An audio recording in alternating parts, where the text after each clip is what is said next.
12 février 2026, peuple d'Afrique recevait nos salutations comme d'habitude. Critiquer l'AS est devenu un fonds de commerce pour certains artistes. La question mérite bien d'être posée. Nous rappelons que certains artistes, pour avoir le visa, aller en Europe ou bien en Amérique, il faut charger d'abord les pays de l'AS.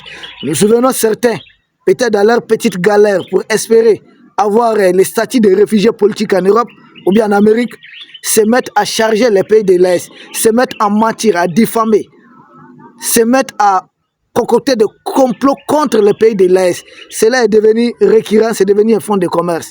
En l'occurrence, il n'y a pas longtemps, nous avons vu l'artiste Tiken Jah Fakoly qui déjà en 2025, qui a eu à effectuer une tournée mondiale, donc qui inclut l'Europe, l'Amérique. On parle à peu près de 132, quelque chose comme ça. Mais pour cela, il avait chargé déjà les pays de l'Est, nous parlant de liberté d'expression. Que dans les pays de l'Est, il n'y avait pas du tout de liberté d'expression. J'ai dit, ah bon, nous prenons bonne note. Mais il doit savoir que les pays de l'Est sont des pays en guerre. Des pays en guerre, pourquoi? Une guerre qui nous a été imposée. Une guerre qui nous a été imposée depuis l'agression contre la Libye. Il doit dénoncer les agresseurs et non pas les agressés. C'est tellement triste. Et à son âge, nous comprenons peut-être certains artistes, pour obtenir des tickets, les droits de tourner un peu partout, doivent clarifier leur position publiquement. Et surtout si nous savons que l'artiste Tiken Jah Fakoly a un projet de concert à Bruxelles en 2026, avait des projets de concert fin janvier 2026 dans les Antilles, notamment à Martinique et si je ne me trompe pas à Guadeloupe. Donc il avait bel et bien des projets de concert dans les Antilles occupées aujourd'hui par la jeune française. Oui, aller faire cette tournée dans des pays occupés par la jeune française. Et pour cela, il faut critiquer, il faut saboter ceux qui sont aujourd'hui en train de s'opposer ouvertement, ceux qui aujourd'hui sont combattus par la jeune française. Son Excellence, le président du Niger, n'a pas hésité à le dire une seconde, que c'est Emmanuel Macron, Dramane Ouattara et Patrice Talon qui sont en train d'armer des terreaux contre le pays de l'AS.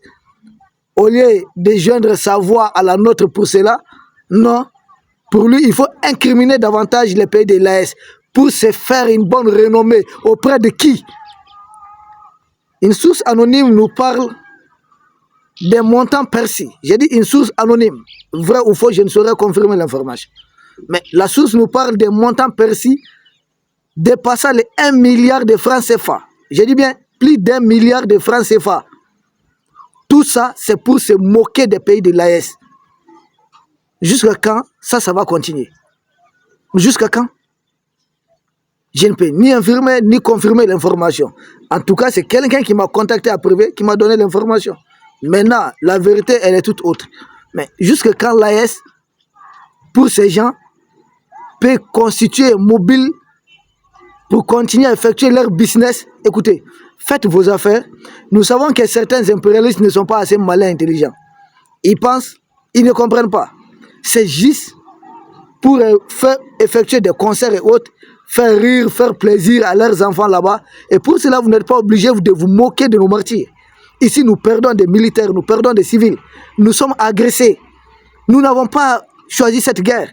Et cette guerre ne date pas de l'époque des 3 dirigeants de l'Est actuels. Ça fait longtemps qu'il y a des tentatives de partition de nos pays. Cette guerre n'a pas commencé aujourd'hui. Pourquoi alors vouloir nous accuser, nous qui sommes agressés? Prendre la partie de l'agresseur, c'est participer à l'agression. Tiken Jah, ton histoire même de liberté d'expression que tu avais commencé là, pour que Dramane Ouattara arrive au pouvoir, lui que tu n'oses pas critiquer ouvertement, il y a une crise électorale, plus de 3000 morts. C'est ça que tu souhaites dans l'espace AES? Non, les conditions ne sont pas réunies pour une élection. Nos dirigeants savent ce qu'ils sont en train de faire. Tiken Jah, pour que Ouattara puisse effectuer son 3e mandat, il a failli 85 morts. Tiken Jah, pour que Ouattara puisse effectuer son 4e mandat, il y a eu au moins 11 morts, des milliers de prisonniers. Et tu sors nous parler des questions électorales. Tu veux qu'on se comporte comme Ouattara? Macky Sall, il y a eu plus de 60 morts. Au Kenya, des milliers de morts. À Tanzanie, des milliers de morts. Ce n'est pas à vous de précipiter nos pays dans une question électorale.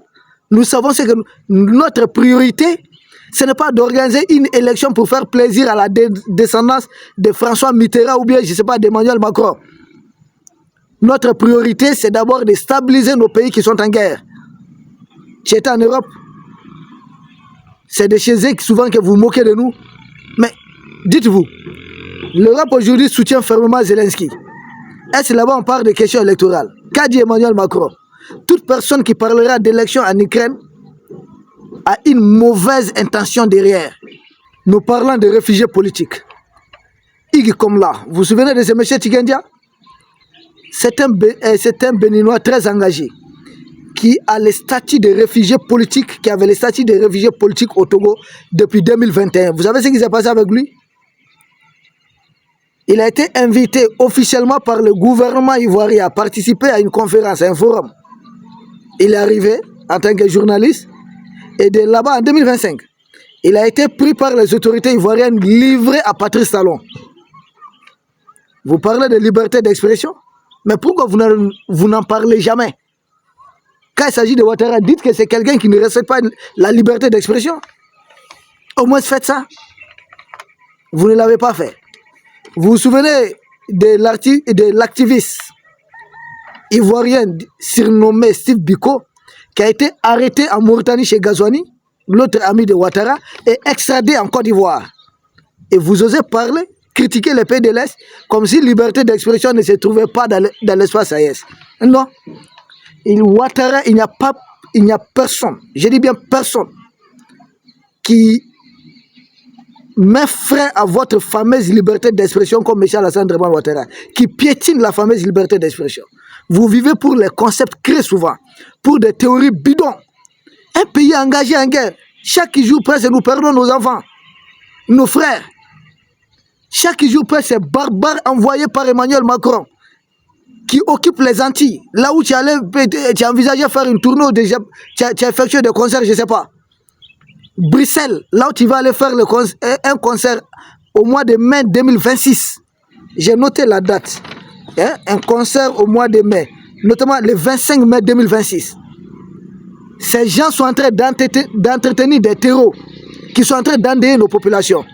Et toi, tout ce que tu trouves à dire, c'est de nous raconter que oui, nous sommes les trois pays de l'Est sont ensemble pour éviter l'élection.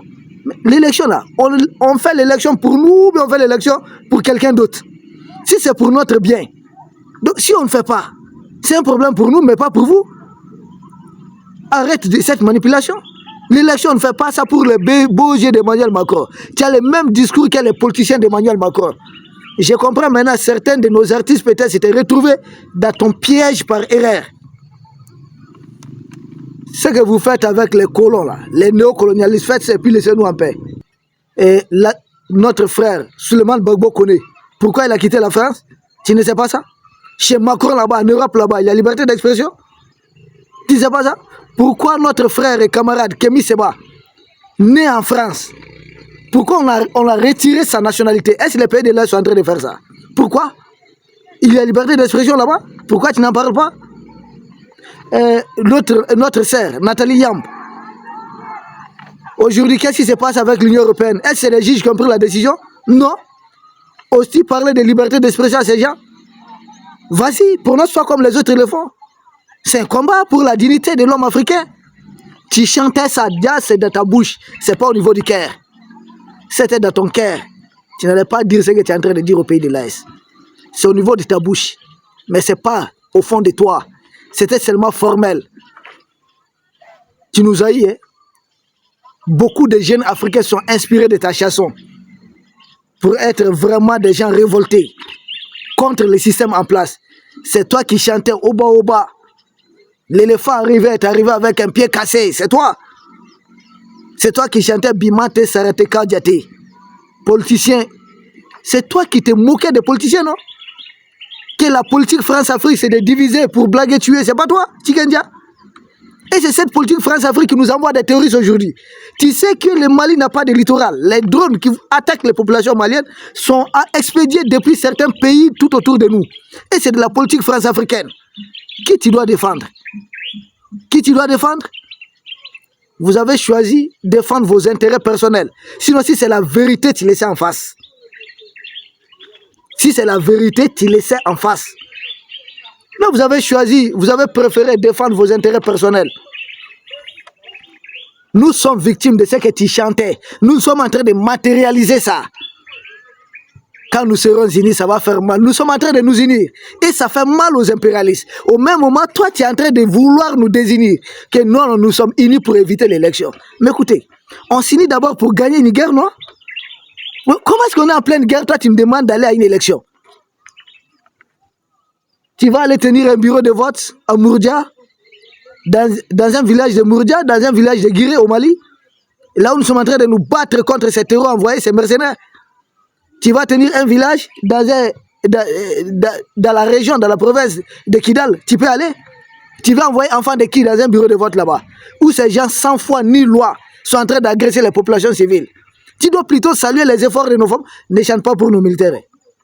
Parce que dans ton gilet de jambes là, que tu allais chanter notre frère Constant Moutamba. Constant Moutamba, moi, si j'étais autour de Constant Moutamba, j'allais te dire de retirer ton projet. Parce que Constant Moutamba même est venu dans l'espace AES. Et nous pensons qu'en grande partie, c'est ce qui a fait mal.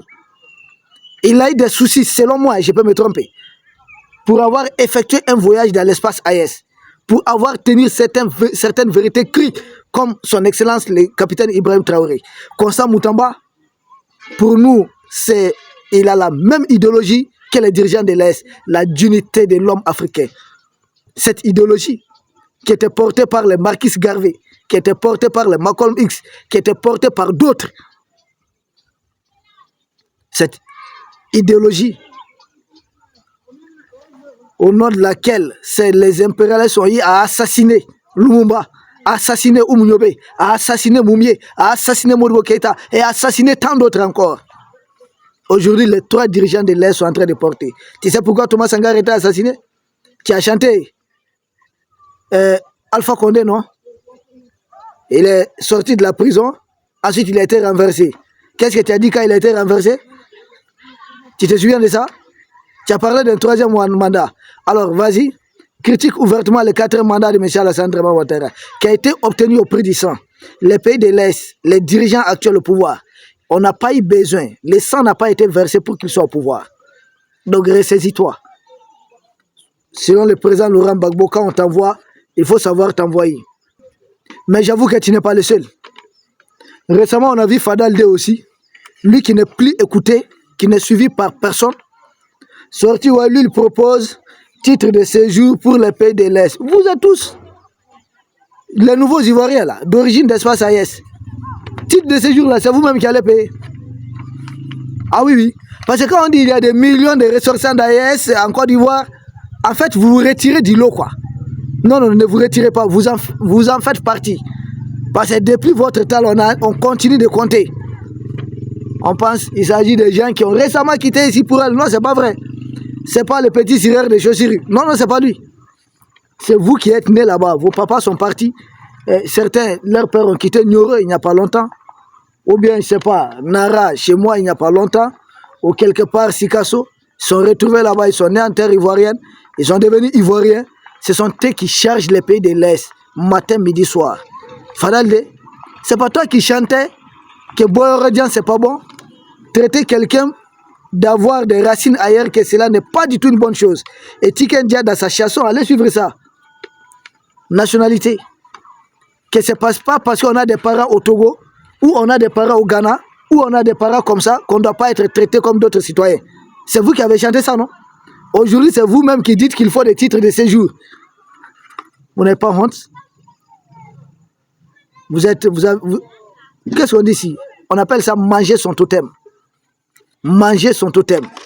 Diavo, si je comprends bien, moi ce que je pense finalement, tout ce que vous chantez, c'était pour drainer les masses populaires de l'Afrique. Chanter ce qu'on veut entendre. Mais quand l'Afrique décidera de matérialiser cela, vous allez prendre votre distance. C'est ce qui s'est passé. Mais si c'est ce que vous avez fait, Koro Tiken Dia, ce n'est pas joli. Et puis, de vous à moi, au moins en Afrique, il y a ce qu'on appelle la reconnaissance. Quand tu dis, quand tu disais avoir été expulsé de ton pays, la Côte d'Ivoire, tu as trouvé refuge où ça? C'est pas au Mali? Tu as une jolie maison au Mali, Tigendia Fagoli. Tu as un champ au Mali. Tu n'as jamais été embêté au Mali. Mais de grâce, respecte nos autorités. Respecte nos autorités aujourd'hui qui sont menacées. Il n'y a pas longtemps, les services de renseignement russes ont fait une révélation que la jeune Française est en train de tout faire pour vouloir porter atteinte à l'intégrité physique de nos autorités. Et tu sais bien sûr que par le passé, la jeune Française a éliminé beaucoup de dirigeants africains. Tu le sais, non? Le président Sylvianis Olympio du Togo. Pourquoi il est tombé martyr? Pourquoi il a été assassiné? Tu as la réponse? Pourquoi Massama Demba du Congo a été assassiné? Pourquoi Marie Ngouabi a été assassiné? Juste pour avoir demandé l'argent du pétrole. Et toi-même, tu as chanté que la politique française vous a de blaguer tuer. Et voici ton comportement. Qu'est-ce que tu nous veux finalement? Nous sommes des pays en guerre. C'est quoi, en tant qu'artiste africain? C'est quoi ta motivation pour ces militaires? Au moins que je suis en train d'enrichir cette émission, qui se couche sur les sables chauds du désert, quelque part. Ces militaires qui sont actuellement dans la forêt. Ces militaires qui sont en train de traquer l'ennemi. Ces militaires, ces services de renseignement qui font tout le travail nécessaire pour que nos populations dorment tranquilles. C'est quoi ta motivation? C'est là que les pays de l'Est, engagés dans une guerre contre les impérialistes, frontalement. Mais ce n'est caché de personne à partir d'où nous sommes attaqués. Pour un pays qui t'a donné un logement, qui t'a laissé te loger ici, parce qu'il faut dire, le Mali a accepté. On t'a laissé tout faire ici. Toi, ta seule récompense, c'est quand ce pays est tombé en guerre. C'est de charger les autorités de ce pays, essayer de les fragiliser pour espérer révolter les gens contre eux. Mais c'est dommage, parce qu'il faut mesurer la portée de ce que tu as dit. Jusqu'où ça peut aller. Ça ne te ressemble pas, Tiken. Ça ne te ressemble pas. Nous autres, quand on était très jeunes, avant d'être adolescents, on était encore petits. Tikendia, tu avais inspiré beaucoup de personnes. Beaucoup de personnes. On écoutait toutes ces musiques. Des nordistes, des sudistes, des musiques. Mais finalement, aujourd'hui, nous y sommes. Et voici ton comportement. Mais qu'est-ce que tu nous veux finalement? À ton âge, il faut revoir ta copie. Peuple d'Afrique, malheureusement, l'impérialisme, ce n'est pas seulement au niveau politique. Il retourne certains de vos politiciens. Ce n'est pas seulement au niveau militaire. Il retourne certains de vos militaires. L'impérialisme, ce n'est pas seulement au niveau éducation. Il retourne certains de vos universitaires, certains enseignants. C'est aussi au niveau culture. Il retourne certains de vos artistes. C'est même au niveau religieux. Il trouve certains religieux qu'ils peuvent essayer de manipuler contre les pays en question. Est-ce que ce sont eux qui sont les plus forts? Ou sont ces Africains qui se laissent manipuler juste pour leurs intérêts personnels, qui sont très limités? La question mérite d'être posée. Moi, je ne pense pas que c'est parce que les impérialistes sont très intelligents ou très forts. Non. C'est parce que certains ont les ventres, un ventre qui peut les conduire à leur perte. Oui, certains ont vraiment un gros ventre devant. Et c'est très triste. Très triste. À ce moment décisif de l'histoire de notre pays. Moi, je n'ai pas vu, quand la France était dans une guerre mondiale, demander au pays d'organiser une élection en pleine guerre. Je n'ai pas vu ça aux États-Unis. Ils ont fait leur guerre d'indépendance, ils ont d'abord fini la guerre. Je n'ai pas vu ça en Chine. Je n'ai pas vu ça en Russie. Je n'ai vu ça nulle part dans ce monde. Où un pays est en guerre pour sa survie en tant qu'État-nation, au même moment on demande, on veut imposer une élection à ce pays. Le budget, vous savez combien allait coûter l'élection présidentielle au Mali? 80 milliards de francs CFA. Si j'ai bonne mémoire. 80 milliards de francs CFA. Dites-vous, avec 80 milliards de francs CFA, nous pouvons acheter combien de drones? Déjà, nous avons un dirigeant qui est très populaire. Mais à quoi sert bon d'organiser une farce électorale? Pourquoi? Parce que si j'ai appelé ça farce parce qu'il va gagner. Il n'y a rien, pas besoin de tricher. Le président Assimi Goïta, c'est dès le premier tour, il est élu. Mais on fait économie de 80 milliards. On les conserve et puis on a trouvé une solution. Si ces élections-là, ils ont été désignés, ils ont été choisis. Il y a eu des concertations au niveau national. Arrêtez de manipuler les Africains. Tikendia, ça ne te ressemble pas, c'est pas joli. Hein? Nous n'avons pas du tout apprécié ce que tu as fait. Il y a un proverbe américain qui dit Ni inni ma tignafie, et du coup sera tignafie. Des gens peut-être qui t'apprécient, s'ils ne te disent pas la vérité, va payer ton ennemi pour qu'il te dise la vérité. Sinon, sans cela, tu es dans une erreur monstrueuse. Peuple d'Afrique, nous vous remercions. Nous espérons vous retrouver très bientôt pour un autre sujet au sommet de l'actualité. Merci.